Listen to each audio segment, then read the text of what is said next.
आज मो जीवन एक नुआ आरंभ होगा जाऊँगी कारण आज मोर 18 बर्थडे। लोके कहती 18 वर्ष हेले जीवनर सत्य आरंभ हुए, दायित्व स्वप्न और निजर पथ तैयारी कर समय आसे। से आज मु निष्पत्ति नेली पार्टी नुह प्रथमे यह दिनटी को भगवान शिव को अर्पण करी।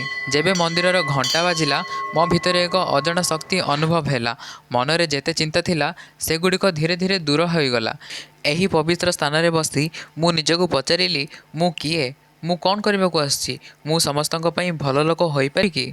जीवनर बहुत शब्द अच्छी किंतु मंदिरर एही नीरवता मते कहला जहाँ करू निज मन को पवित्र रखिबू, क्या दुख न देबू और निज स्वप्न को सत्य करने निज उपरे विश्वास रखिबू।